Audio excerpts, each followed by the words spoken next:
Voilà, bonjour à chacun, bonjour à chacune et bon après-midi ou bonne soirée selon le lieu où vous vous trouvez. Bienvenue dans Un message pour toi. Nous sommes très heureux de nous retrouver encore en ce jour pour partager la parole de Dieu.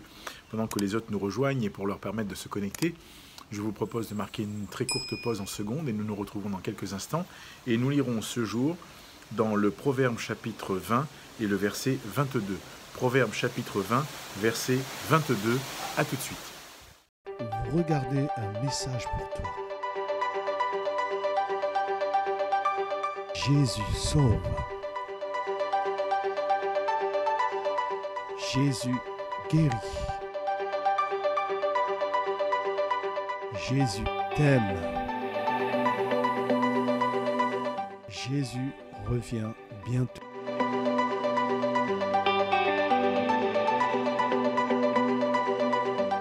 Bonne écoute et que Dieu vous bénisse.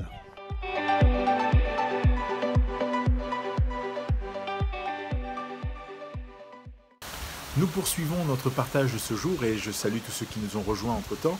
Que le Seigneur vous bénisse et que Dieu vous fasse beaucoup de bien. Nous sommes très heureux de nous retrouver ensemble et dans la présence de Dieu, nous voudrions ce matin partager encore une fois de plus la parole de Dieu qui se veut être pour nous une source d'encouragement et d'inspiration. Nous lisons ce jour, comme cela a été dit, dans le Proverbe chapitre 20 et nous lisons le verset 22. Proverbe chapitre 20, verset 22. Voici ce que dit la Bible. « Ne dis pas « je rendrai le mal ». Espère en l'Éternel et il te délivrera. » Je crois qu'il y a là un conseil de bon sens. Dieu nous interpelle en nous montrant que nous ne sommes pas appelés à rendre le mal pour le mal. Peut-être que tu as été victime de ce qu'on pourrait qualifier de mal et dans ton cœur il y a cette pensée de te venger, cette pensée de ne pas laisser les choses comme elles ont été. Mais la Bible dit ceci, ne dis pas « je rendrai le mal ». Le conseil, bien au contraire, est celui-ci, espère en l'Éternel et il te délivrera. Alors en contraste avec la réaction humaine que nous pourrions avoir à rendre le mal pour le mal, l'homme de Dieu nous parle avec beaucoup de sagesse en nous disant « espère en l'Éternel et il te délivrera ». Nous croyons que la parole de Dieu est une source d'encouragement et Jésus dit « je suis le chemin, la vérité et la vie ». Et quand tu lis la Bible, quand tu lis la parole de Dieu, tu découvres qui Jésus est. Et tu comprends que dans ce siècle dans lequel tu vis, nous sommes souvent victimes de mots, entre guillemets, on veut nous faire du mal, on veut parfois nous tendre des pièges, peu importe, Jésus dit et la parole de Dieu nous dit, ne rends pas le mal pour le mal. Mais espère en l'Éternel et il te délivrera. Espérer en l'Éternel, c'est littéralement lui faire confiance totalement, lui dire, Seigneur, voilà, je mets ces situations entre tes mains, je m'attends à toi, que toi-même tu te lèves et que toi-même tu agisses en ma faveur. Et je crois que la Bible, elle dit la vérité. Je crois que la parole de Dieu, elle dit la vérité. Et le Seigneur veut t'encourager. Le Seigneur veut te permettre, qui que tu sois, où que tu sois, de pouvoir vivre cette parole.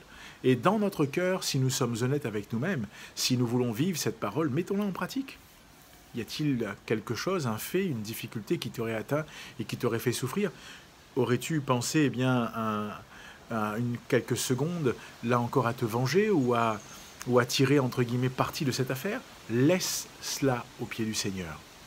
Dieu dit « à moi la vengeance, à moi la rétribution ». Nous ne sommes pas appelés à nous venger, mais notre Dieu nous venge comment? Non pas en faisant du mal aux autres, mais il nous venge en démontrant aux autres parfois le contraire de ce qu'ils ont pensé de nous, et la confusion est pour eux. Alors toi, comme moi, soyons de ceux et celles qui vivons la parole de Dieu. Soyons de ceux et celles qui respirons la parole et qui pratiquons la parole. Et quand le moment décisif viendra, quand la difficulté paraîtra, sois sûr, sois convaincu dans ton cœur que l'Éternel, ton Dieu, qui te donne le conseil de ne pas rendre le mal, ne dit pas « je rendrai le mal ». Mais il te dit « espère en l'Éternel et il te délivrera ». Le secours de Dieu est un secours qui n'a pas de prix. Le secours de Dieu est un secours qui est décisif. Le secours de Dieu est un secours qui est complet. Le secours de Dieu est un secours qui ne manque jamais dans la détresse. Et c'est la raison pour laquelle je t'encourage, où que tu sois, qui que tu sois, à tourner tes regards vers ce Dieu-là et à lui faire confiance. Il ne t'appelle pas à la révolte, il ne t'appelle pas à la vengeance, il t'appelle à la confiance et à l'espérance. Il t'appelle donc à une dimension de foi supérieur à ce que tu peux vivre pour dire Seigneur, je m'abandonne entre tes mains et je sais que ta volonté sera faite et que tu vas agir dans cette situation en ma faveur. Qu'il en soit ainsi. Alors je t'encourage à faire cette expérience et je t'encourage à aller un peu plus loin. En partenariat avec nos amis de la CMM, nous avons là encore une possibilité de te permettre de continuer à découvrir qui Dieu est. Et si tu fréquentes nos assemblées ici à l'île de la Réunion, nous t'encourageons à continuer. Et si tu ne connaîtrais pas, tu peux nous contacter si tu es ici. Et si tu es ailleurs, nous avons cette possibilité de t'orienter vers, là encore, cette page, un guide pour la vie. Il y a un QR code qui peut s'afficher, il y a une adresse, tu peux la recopier ou la flasher. Et tu seras reconduit sur cette page et tu pourras ainsi sonder le cœur de Dieu avec la parole et découvrir que ce Dieu-là, il a des projets de paix pour ta vie. Alors partage cette vidéo, partage-la autour de toi, que Dieu Seigneur te bénisse et que tu sois un homme, une femme qui ne rende pas le mal, mais qui espère en l'Éternel parce que son secours est puissant. Que Dieu te garde et te bénisse. Très bonne journée, très bonne après-midi ou soirée, où que tu sois. À bientôt pour un message pour toi.